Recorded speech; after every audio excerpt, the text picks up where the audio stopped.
Hello students, आज हम लोग पढ़ने वाले हैं electric motor.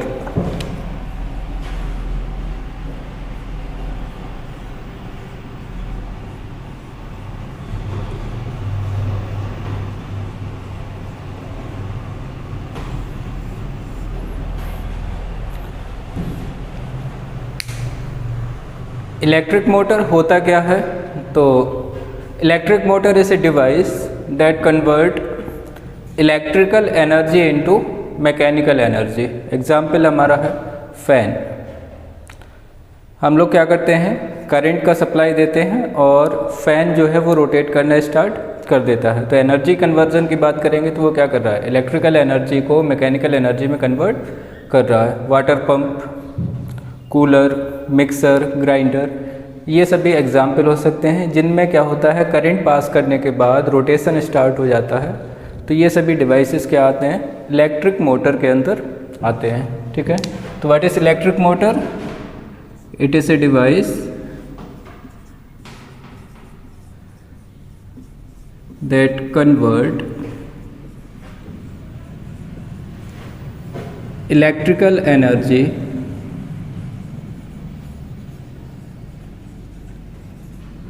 into mechanical energy।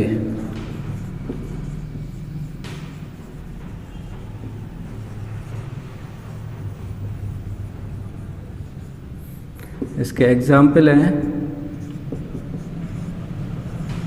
Electric fan, water pump,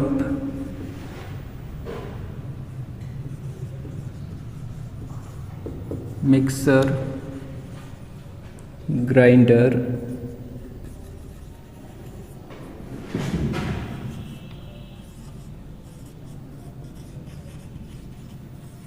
etc। तो all these are example of electric motor. अब बात आती है कि इलेक्ट्रिक मोटर कौन से प्रिंसिपल पे वर्क करता है।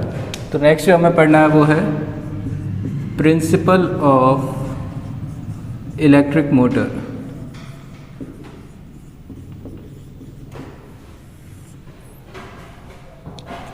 इसका क्या सिद्धांत है या किस चीज़ पे ये वर्क करता है। तो इलेक्ट्रिक मोटर जो है, it works on the principle that when a rectangular coil is placed in magnetic field and current is passed through it, then force acts on the coil that rotates it continuously. हम जानते हैं कि अगर हम एक current carrying wire को magnetic field में रखते हैं तो उस पर फोर्स एक्सर्ट होता है। बस इसी प्रिंसिपल का यूज़ हम लोग करते हैं इन डिज़ाइनिंग इलेक्ट्रिक मोटर। ठीक है, तो अगर इसके प्रिंसिपल की बात करें तो it work on the principal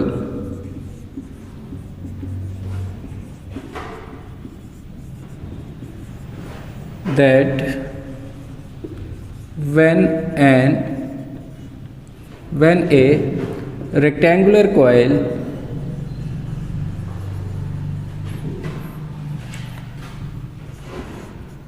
is placed in magnetic field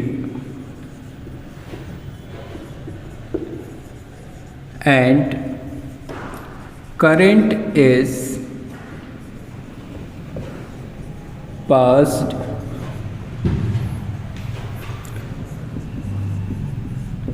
through it, then a force acts on the coil which rotates it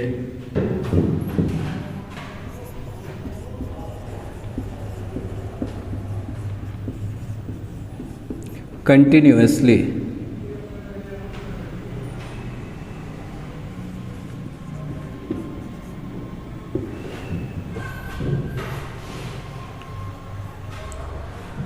ठीक है, तो this is the principle of electric motor. It works on the principle that when a rectangular coil is placed in magnetic field and current is passed through it, a force acts on the coil that rotates it continuously. तो यही होता है कि जब हम लोग fan में current को पास कराते हैं तो उसके अंदर एक मैग्नेट होती है, और जब एक current carrying coil magnetic field में रखी जाती है तो उस पर फोर्स एक्ट होता है, और उस फोर्स की वजह से हमारा फ़ैन जो है वो कंटिन्यूसली रोटेट करता रहता है। वैसे ही सेम वाटर पंप, जैसे हम स्विच ऑन करते हैं करंट पास होता है तो वो मूव करना स्टार्ट कर देता है। तो ये कहाँ से आया?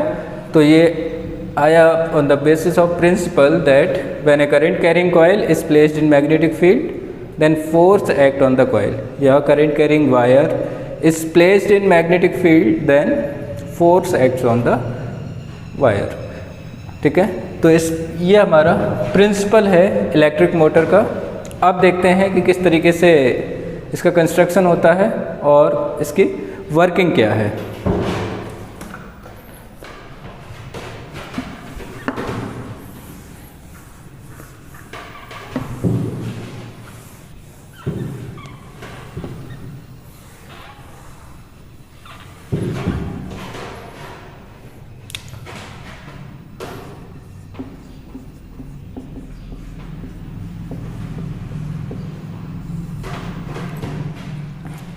तो यहाँ पे एक सिंपल कंस्ट्रक्शन लिया जाएगा जिसमें हम लोग केवल एक रेक्टेंगुलर कॉइल को यूज़ करने वाले हैं।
ओके, तो देखिए this is the basic construction of electric motor, जिसमें हम लोगों ने एक कॉइल लिया है। एक्चुअल में ये यहाँ पे क्योंकि हम लोग जस्ट आपको इसको समझाने वाले हैं कि ये किस तरीके से वर्क करता है, इसीलिए यहाँ पे एक कॉइल ली गई है। एक्चुअल में एक कॉइल नहीं होती है, बहुत सारी कॉइल्स होती हैं। कभी भी अगर आप वाइंडिंग देखेंगे पंखे के अंदर चाहे कूलर के अंदर तो देखेंगे कि उसमें बहुत सारी वायर्स की वाइंडिंग की जाती है। It may be in thousands, बहुत ज़्यादा वायर। यहाँ पे जस्ट एक वायर लेके हम आपको प्रिंसिपल बताने वाले हैं कि यह किस तरीके से मोटर हमारा वर्क करता है। ठीक है, तो जो कॉइल होती है दिस इज कॉइल ABCD। तो कंस्ट्रक्शन की अगर बात करेंगे then an electric motor consist of rectangular coil ABCD, it is mounted on a shaft. इसको हम एक शाफ्ट पे लपेट देते हैं और इसके जो एंड्स हैं they are connected to 2 half rings जिसको हम बोलते हैं कम्यूटेटर और स्प्लिट रिंग्स, और इसके साथ कनेक्टेड होता है कार्बन ब्रशेस। कार्बन ब्रशेस क्या है? बस कार्बन के 2 छोटे छोटे से पीस जो क्या करते हैं इस कम्यूटेटर के साथ यहाँ पे देखेंगे तो ये कांटेक्ट बनाते हैं, टच होते हैं, और इन्हीं की हेल्प से क्या होता है बैटरी से करंट इस कॉइल में एंटर करता है। ठीक है, ये परमानेंटली ज्वाइंट नहीं होता क्योंकि जब ये रोटेट करेगा और अगर ये परमानेंटली ज्वाइंट होता तो यहाँ पे ट्विस्ट आ जाता और हमारी वायर्स टूट जाती। तो इसके लिए क्या होता है कि ये जस्ट इसको टच कर रहा होता है। अब देखिए जैसे हम की को ऑन करते हैं यहाँ पे करंट फ्लो करना स्टार्ट हो जाएगा और करंट इस carbon brush C1 this is C2, तो C1 से इस रिंग में जाएगा और रिंग से इस कॉइल में आ जाएगा। इस तरीके से करंट फ्लो करना स्टार्ट कर देगा।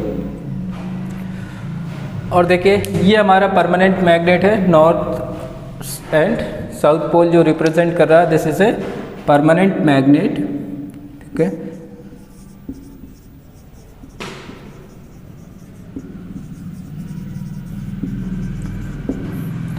अब देखिए अगर ये परमानेंट मैग्नेट है, this is north pole and this is the south pole, तो हम जानते हैं मैग्नेटिक फील्ड लाइंस कहाँ होती हैं, नॉर्थ पोल से साउथ पोल की तरफ। तो अगर यहाँ पे देखेंगे तो मैग्नेटिक फील्ड लाइंस इस टाइप से बन रही होंगी नॉर्थ पोल से साउथ पोल की तरफ। और जब हम इसमें करंट पास कराएंगे तो हमारी कंडीशन क्या आ गई कि एक current carrying wire magnetic field में रखी हुई है, और अगर ऐसा होगा तो फिर इस वायर पे क्या होगा, फोर्स एक्ट करेगा। अब देखिए अगर हम बात करेंगे पार्ट ए बी में, तो मैग्नेटिक फील्ड लाइंस की डायरेक्शन कौन सी है, north to south, this is field. Current की डायरेक्शन है ए से बी की तरफ।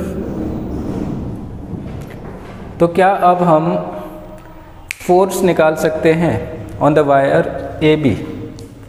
तो हम फ्लेमिंग्स लेफ्ट हैंड रूल लगाने वाले हैं। तो देखिए फील्ड की डायरेक्शन में 4 फिंगर, करंट की डायरेक्शन में सेंटर फिंगर, तो थंब कहाँ जा रहा है, डाउनवर्ड या इनवर्ड। तो अगर ये कॉइल ऐसे रखी होती तो इस पॉइंट पे फोर्स कहाँ लग रहा होता, नीचे की तरफ। तो ये क्या करता है, इसको ऐसे पुश कर देता। ठीक है, तो यहाँ पे फोर्स आएगा, force in downward direction. Similarly यहाँ पे देखिए this is magnetic field, current की डायरेक्शन डाउनवर्ड ऐसे है इस तरफ।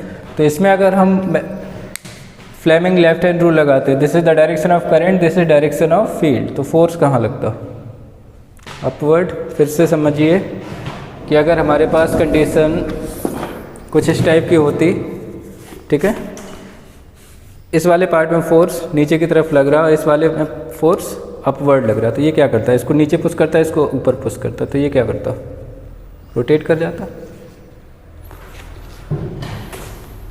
तो यहाँ पे जो फोर्स आ रहा है अपवर्ड, तो इस तरीके से इसमें डाउनवर्ड फोर्स लग रहा है, इसमें अपवर्ड फोर्स, जिसकी वजह से ये कॉइल क्या करता है, अपने आप को एंटी क्लॉकवाइज डायरेक्शन में रोटेट कर लेता है।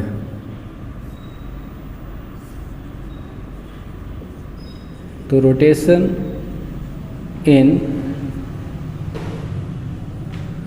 Rotation of shaft in anti clockwise direction.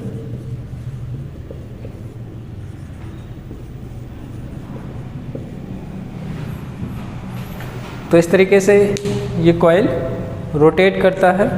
और ये जो कार्बन ब्रशेस से कम्यूटेटर अटैच थे, या कम्यूटेटर से जो कार्बन ब्रशेस अटैच थे, जब ये कॉइल मूव करती है तो कम्यूटेटर क्या करते हैं, अपनी पोजीशंस को चेंज कर लेते हैं।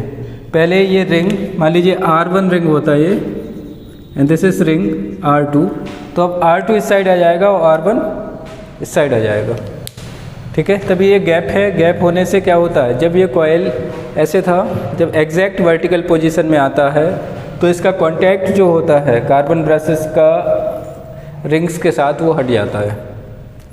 ठीक है। लेकिन क्योंकि इतना फोर्स उसमें लग चुका होता है कि ये आगे फर्दर ऐसे मूव कर जाती है, और जैसे ये ऐसे मूव करेगी तो हमारा जो कॉइल है फिर से कार्बन ब्रशेस के कांटेक्ट में आ जाता है और फिर से इसमें करंट फ्लो होना स्टार्ट हो जाता है। और जैसे ही करंट फ्लो होना स्टार्ट होगा फिर से इस पर क्या होगा, फोर्स एक्ट करेगा और फिर से वो सेम डायरेक्शन में मूव कर जाता है। और यही प्रोसेस क्या होता है, कंटिन्यूसली चलता रहता है पूरे टाइम, जब तक कि उसमें हम करंट पास कराते हैं। ठीक है, तो this is the main working principle of electric motor, कि उस पर फोर्स अप्लाई होता है जिसकी वजह से हमारी कॉइल मूव करती है। वही चीज़ फ़ैन में होता है कि हम एक बार स्विच ऑन करते हैं तो फ़ैन कंटिन्यूसली एक ही डायरेक्शन में मूव करता रहता है। तो यहाँ पे हम लोगों ने 2-3 चीज़ें पढ़ी हैं। कार्बन ब्रशेस, कम्यूटेटर, इनका फंक्शन क्या होता है। तो कार्बन ब्रशेस का फंक्शन होता है to make contact with the slip rings और commutator and supply current in the coil. दूसरा फंक्शन आता है कम्यूटेटर का, सबसे इम्पॉर्टेंट भी है। तो इसका फंक्शन होता है it reverse direction of current